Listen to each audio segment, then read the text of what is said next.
अस्सलाम वालेकुम। 10th class आज थर्ड चैप्टर में हमने 3.4 एक्सरसाइज सॉल्व करनी है। क्लास प्रोपोर्शंस की कुछ थ्योरम्स हैं, उस सिलसिले में हम लोग पहला थ्योरम अभी यहाँ पे डिफ़ाइन कर रहे हैं। तो पहला थ्योरम है theorem of invertendo. Invertendo theorem में क्या होता है कि आपको जो प्रोपोर्शन दी होती है उसमें जो दो रेशियोज़ आपको दी गई हैं उन रेशियोज़ के न्यूमरेटर और डिनोमिनेटर की जगह चेंज कर दी जाए बैक वक्त दोनों की। ठीक है, दोनों रेशियोज़ की न्यूमरेटर को डिनोमिनेटर्स के साथ जगह चेंज कर दी जाए, तो उससे कोई ख़ास फ़र्क नहीं पड़ता। इसको हम क्या बोलते हैं? Theorem of invertendo. यहाँ पे ये देखें डिफ़ाइन किया हुआ है कि if a ratio b is equal to c ratio d हो, तो जब हम फर्स्ट रेशियो को यानी ए रेशियो बी को की हम जगह चेंज करते हैं, उस पर ए रेशियो बी को बी रेशियो ए लिख देते हैं, तो सेम केस अगर हम सी रेशियो डी पे भी अप्लाई कर देते हैं तो इससे कोई फ़र्क नहीं पड़ता, फिर भी दोनों इक्वली रहते हैं। ठीक है, तो अब हम इस लिहाज से एक एग्ज़ाम्पल करते हैं। एग्ज़ाम्पल है कि if 3m ratio 2n is equal to p ratio 2q हो, तो आपने प्रूफ करना है कि 2n ratio 3m is equal to 2q ratio p है। बहुत सिंपल, बहुत इजी, बिल्कुल साफ नज़र आ रहा है कि इस पे कौन सा थ्योरम अप्लाई हुआ है, थ्योरम ऑफ इन्वर्टेंडो। तो आपने ये क्वेश्चन की जो स्टेटमेंट लिखी इसको आपने फ्रैक्शन की फॉर्म में लिख लिया। जब आपने इसको फ्रैक्शन की फॉर्म में लिखा तो उसके बाद आपने न्यूमरेटर को डिनोमिनेटर से दोनों साइड पे चेंज कर देना है। ठीक है, और फिर जब आपके पास ये फॉर्म आ जाएगी तो अगेन आप इसको रेशो की फॉर्म में लिखें, तो जो आपको प्रूफ करना था वो आप कर चुके।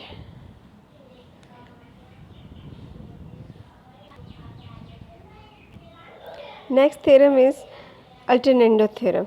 अल्टरनेंडो थ्योरम में क्या होता है कि if a ratio b is equal to c ratio d, then a ratio c is equal to b ratio d. Previous theorem में आपने क्या किया था कि जस्ट आपने न्यूमरेटर को डिनोमिनेटर से चेंज कर दिया था। ठीक है, लेकिन इस थ्योरम में आपने रेशियोज़, दोनों रेशियोज़ का चेंज इस तरह से किया है। ठीक है, जैसे A over B is equal to C over D था, तो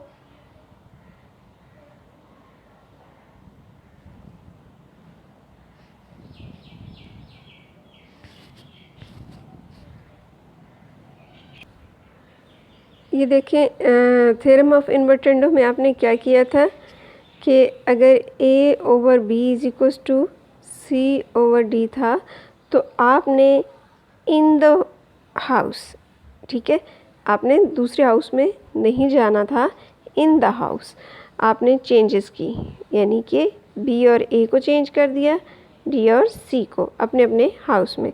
तो इन द हाउस किया है, इसलिए आपने याद रखना है कि ये इन्वर्टेंडो थ्योरम है, जबकि आपने उधर ही जगह चेंज कर ली। A ratio B is equals to C ratio D, A over B is equals to C over D. आपने इन दोनों की जगह चेंज कर ली। ये था इन्वर्टेंडो थ्योरम। नेक्स्ट जो है ये है अल्टरनेंडो थ्योरम। अल्टरनेट का क्या मतलब होता है? मुतबादिल। ठीक है, तब्दील हो जाना। तो अब अगर आपके पास A over B is equals to C over D था, तो पहले तो इन द हाउस आपने जगह चेंज की, लेकिन अब मुतबादिल लेने हैं दूसरे हाउस से। ठीक है, अल्टरनेट कर लेना।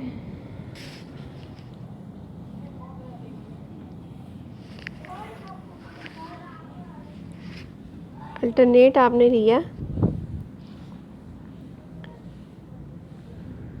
अब यहाँ पे एग्ज़ाम्पल है, if 3p + 1 ratio 2q is equal to 5r ratio 7s, और आपने ये प्रूव करना है। तो आप क्या करेंगे कि 3p/2q को आपने ओवर की फॉर्म में यानी फ्रैक्शन की फॉर्म में लिखा, 5r एंड 7s को भी रेशियो की फॉर्म में लिखा। अब आपने ये चीज़ प्रूव करनी है, यानी 3p और 5r को आप यहाँ पे ले आएँ और 2a को उस साइड पे ले जाएं।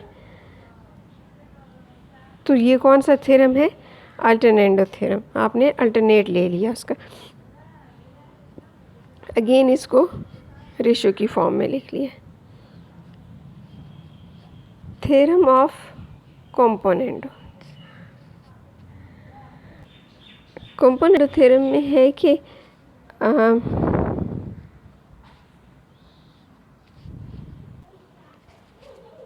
इफ़ A/B=C/D है, तो अगर हम A में B प्लस कर दें और इसी तरह से C में D प्लस कर दें, A में B और C में D, A में C, B एंड C में D ऐड कर दें, तो फिर इसकी इक्वालिटी पे कोई फ़र्क नहीं पड़ेगा। ये है कॉम्पोनेंटो थ्योरम। इसी तरह से अगर आप यहाँ पे यानी B में A ऐड कर दें, B में A ऐड कर दें या D में C ऐड कर दें, तो इससे भी कोई फ़र्क नहीं पड़ता।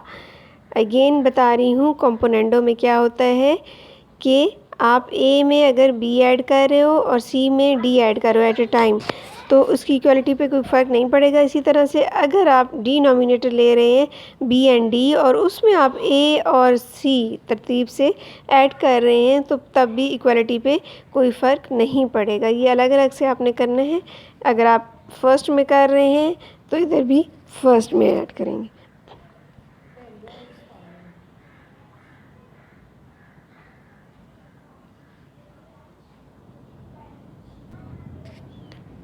यहाँ पे एग्जाम्पल नंबर 3 में देखें, इफ़ m+3/n=p/q-2, तो आपने क्या प्रूफ करना है? m+n+3/n। अब यहाँ से देखें, इसमें कोई चेंज नहीं आया, इसी तरह से इसमें भी कोई चेंज नहीं आया। फर्स्ट वाला चेंज हो रहा है, तो यहाँ से आपको पता चला कि ये कौन सा थ्योरम अप्लाई हो रहा है? कॉम्पोनेंटो थ्योरम यूज़ हो रहा है। ठीक है, अब आपने इस क्वेश्चन को लेना है और इसको फ्रैक्शन की फॉर्म में लिख देना है। नेक्स्ट में आपने क्या करना है कि इसके जो नंबरेटर है उसमें डिनोमिनेटर को ऐड कर देना है। यहाँ पे देखें, सेम केस इस साइड पे होगा कि नंबरेटर में डिनोमिनेटर को ऐड कर देना है, लेकिन आपका जो डिनोमिनेटर है वो अनचेंज रहेगा। ये कॉम्पोनेंटो थ्योरम की रिक्वायरमेंट है। नेक्स्ट स्टेप पे आपने इसको सॉल्व कर लेना है। वेरिएबल एक साइड पे और कांस्टेंट साइड पे लिख देने हैं। Next theorem is dividendo theorem. पहले आपने कॉम्पोनेंटो पढ़ा था। कॉम्पोनेंटो में क्या पढ़ा था कि अगर आप न्यूमरेटर्स में डिनोमिनेटर्स को ऐड कर देते हैं तो उससे कोई फ़र्क नहीं पड़ता। अब यहाँ पे क्या है कि अगर आप न्यूमरेटर से डिनोमिनेटर को माइनस कर देते हैं तो भी फ़र्क नहीं पड़ता। कॉम्पोनेंटो क्या था? इफ़ A/B=C/D था, तो आपने क्या किया था? A+B/C+D/D। ये था आपका कॉम्पोनेंटो थ्योरम। लेकिन अब क्या है कि if A/B=C/D, then it implies that A-B/B/C-D/D। बस सेम टू सेम ही है। फ़र्क ये है कि कॉम्पोनेंटो में प्लस किया जाता है और डिविडेंडो में माइनस किया जाता है न्यूमरेटर में से डिनोमिनेटर को। एग्जाम्पल नंबर 4 देखते हैं।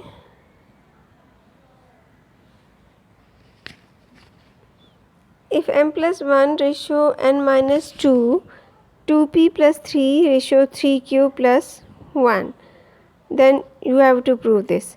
अब अगर आप गौर करें तो इसके जो डिनोमिनेटर्स हैं वो सेम टू सेम है, उनमें कोई चेंज नहीं आया। लेकिन ये जो न्यूमरेटर्स हैं इसमें चेंज आया हुआ है। चेंज क्या आया हुआ है कि ये m+1 था,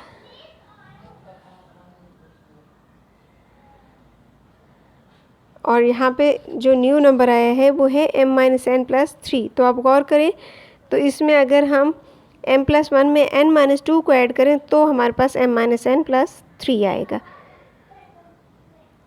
m+1 से n-2 को अगर सब्ट्रैक्ट करेंगे तो m-n+3 आएगा। ठीक है, तो सब्ट्रैक्शन से अगर आ रहा है हमारा आंसर और वो भी सिर्फ न्यूमरेटर्स में, तो इसका क्या मतलब है कि कौन सा थ्योरम यूज़ करना है?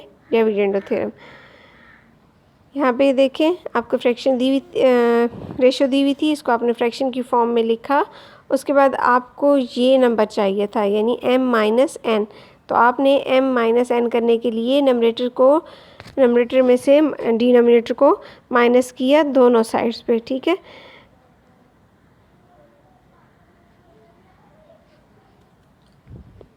इसके बाद ये जो फ्रैक्शन है आप इसको रेशियो में कन्वर्ट कर देंगे तो सेम आपके पास आंसर आ जाएगा। Next theorem, componendo dividendo theorem. थोड़ा सा रिवाइज कर लेते हैं। सबसे पहला थ्योरम कौन सा था? Invertendo theorem. इन्वर्टेंडो थ्योरम में आपने क्या किया था? इन द हाउस जगह चेंज कर दी थी, b/a is equals to d/c कर दिया था। उसके बाद अल्टरनेंडो थ्योरम था। अल्टरनेंडो थ्योरम में आपने अल्टरनेट ले लिया था दूसरी साइड से, a/c is equals to b/d।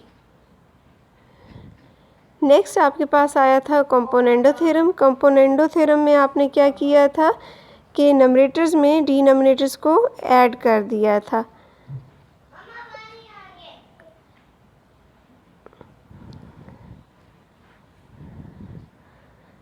और नेक्स्ट था डिविडेंडो थ्योरम। डिविडेंडो थ्योरम में क्या किया था? a/b is equal to c/d जब था तो आपने नंबरेटर में से डिनोमिनेटर को माइनस कर लिया था। नेक्स्ट है कंपोनेंडो डिविडेंडो थ्योरम। अभी आपने क्या किया था कंपोनेंडो में कि नंबरेटर में डिनोमिनेटर्स को ऐड किया था। तो डिविडेंडो थ्योरम में क्या किया था? नंबरेटर से डिनोमिनेटर को माइनस किया था। तो दोनों केसेस आप इस थ्योरम यानी कंपोनेंडो डिविडेंडो थ्योरम में अप्लाई करेंगे। नंबरेटर में आपने एडिशन करनी है और डिनोमिनेटर्स में subtraction. Very simple and interesting questions. इसकी एग्जांपल देखिए, आपको ये रेशो दी हुई है और आपने ये प्रूफ करना है। तो आप अगर गौर करेंगे तो ये देखें, यहाँ से पता चल रहा है ये कंपोनेंडो डिविडेंडो थ्योरम है। तो आपने सिंपली यूँ इसको रेशियो को कन्वर्ट करना है फ्रैक्शन में। उसके बाद आपको ये प्रूफ करना है, जबकि आपके पास जस्ट m एंड n है तो आपने m के साथ क्या मल्टीप्लाई करना है? m के साथ आपको 3 चाहिए। तो आपने 3 जब इसके साथ मल्टीप्लाई किया है तो आपने ऑफ कोर्स 3 को p के साथ भी मल्टीप्लाई करना है, यानी आपने इस पूरी लाइन को किससे मल्टीप्लाई कर दिया? 3 से। तो इस तरह आपके पास 3m और 3p आ जाएगा। नेक्स्ट आपको 7n चाहिए, यानी n के साथ क्या मल्टीप्लाई करना है? 7। तो 7 को सिर्फ n के साथ नहीं मल्टीप्लाई करेंगे बल्कि पूरी लाइन से 7 को मल्टीप्लाई करेंगे, यानी n and q।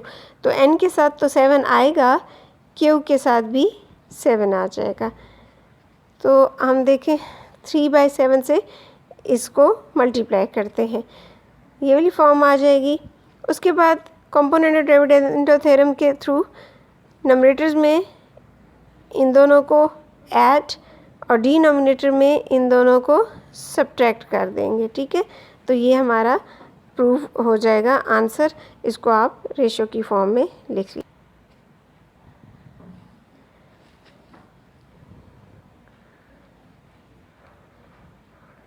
Next question number 6 देखिए, यहाँ पे थोड़ा सा रिवर्स काम किया हुआ है कंपोनेंडो डिविडेंडो थ्योरम के उसमें, कि पहले आपको ये प्रूफ करना था और ये सिंपल वाला गिवन था। अब आपको कॉम्प्लेक्स रेशियो गिवन है और सिंपल आपने प्रूव करनी है इक्वालिटी, ठीक है। इसके लिए देखिए हमने कॉम्प्लेक्स वाली को लिया रेशियो को, उसको फ्रैक्शन में कन्वर्ट किया और फिर हमने क्या किया, सिंपल वही कंपोनेंट डिविडेंड थ्योरम यूज़ किया कि न्यूमरेटर और डिनोमिनेटर को ऐड किया और सब्ट्रैक्ट किया। ऊपर हमने ऐड किया और नीचे इन दोनों को यानी न्यूमरेटर और डिनोमिनेटर्स को सब्ट्रैक्ट कर दिया। ये सम अप करने से कैंसिलेशन वगैरह होने के बाद हमारे पास ये चीज़ आ जाती है, ठीक है।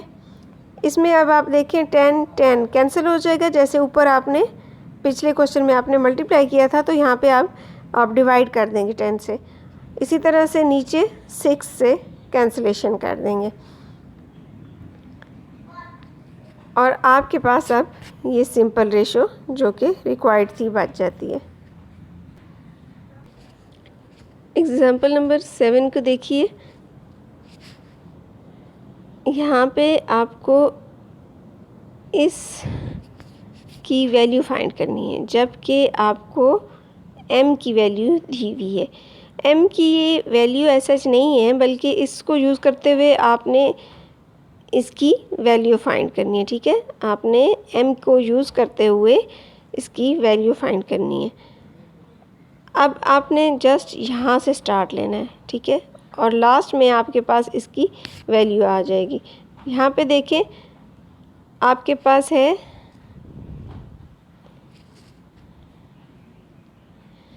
m is equal to 6pq/p+q, जबकि यहाँ पे आपके पास सिंपल m है और p के साथ 3 है, q के साथ 2 है। तो ये आप कैसे हासिल करेंगे, m को खाली रहने दें, 6 को अगर हम थोड़ा सा कन्वर्ट कर देते हैं 2 इंटू 3 में,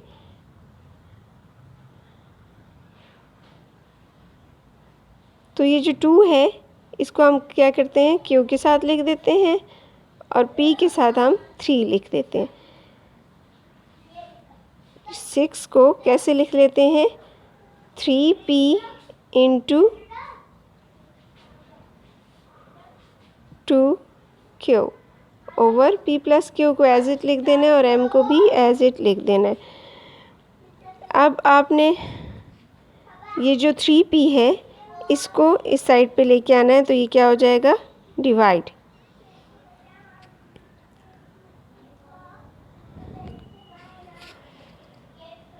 m डिवाइडेड बाय 3p मैंने आपको बताया था, इसको देखते हुए हमने यहाँ से लिए 6 में से 3 ले लिया और p के साथ लिख दिया। 6 में से 3 वहाँ चला गया तो पीछे क्या बच गया, 2 एंड q और लास्ट में p+q। अब आपने कंपोनेंट डिविडेंड थ्योरम यूज़ कर लेना है। इसके लिए आप ये देखिए,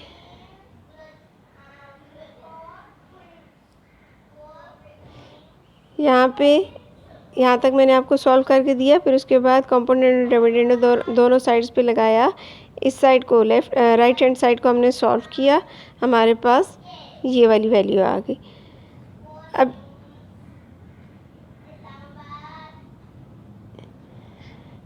नेक्स्ट में हम क्या करते हैं कि पहले हमने m/3p किया था, लेकिन अब हम 3p को उधर ही रहने देते हैं, इक्वल की उस साइड पे रहने देते हैं और इस साइड पे हम 2q को ले आते हैं। बाकी सेम टू सेम वही प्रोसेस करना है। अब इस पे कंपोनेंट डिविडेंड थ्योरम यूज़ कर लेना है और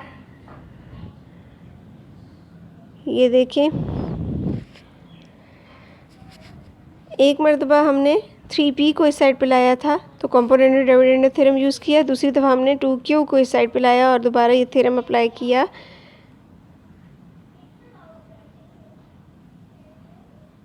अब आपने क्या करना है, क्वेश्चन की रिक्वायरमेंट के मुताबिक उन दोनों यानी कि वो जो फर्स्ट एंड सेकंड हमने फाइंड किया था उन दोनों को ऐड कर दिया, both sides, left and right hand side. जब हम उनको ऐड करेंगे तो हमने लेफ़्ट हैंड साइड को कुछ नहीं कहना, क्योंकि क्वेश्चन में ये एज इट ही है, तो इसको इसी तरह से रहने दें। लेकिन राइट हैंड साइड को आपने सिंप्लीफाई कर लेना है।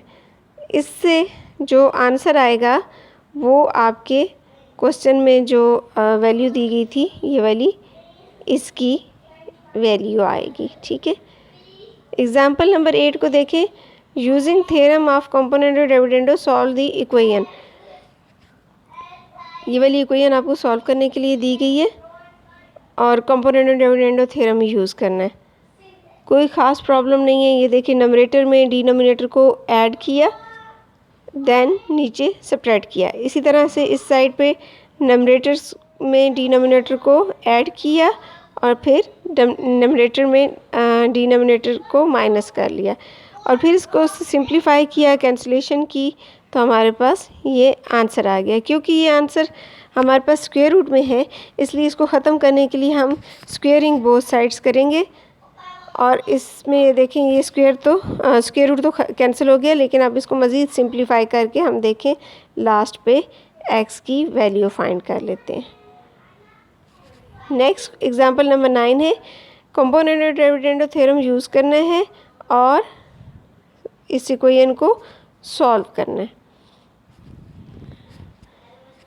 हमारे पास गिवन इक्वेशन ये है, इस पे कंपोनेंट डिविडेंडो थ्योरम लगाया और सिंप्लीफाई किया तो ये आंसर आ गया। ठीक है, अब मज़ीद देखें, यहाँ पे इसको हम सॉल्व कर सकते हैं ताकि हमें एक्स की वैल्यूज़ मालूम हो सके।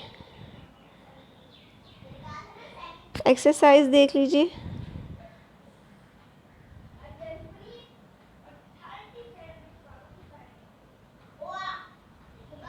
इनके सॉल्यूशंस भी मैं आपको प्रोवाइड कर रही हूँ, ये देख लीजिए। अगर इनमें कोई प्रॉब्लम्स हैं तो कमेंट्स में शेयर करें, मुझसे मैं आपकी हेल्प कर लूँगी मज़ीद।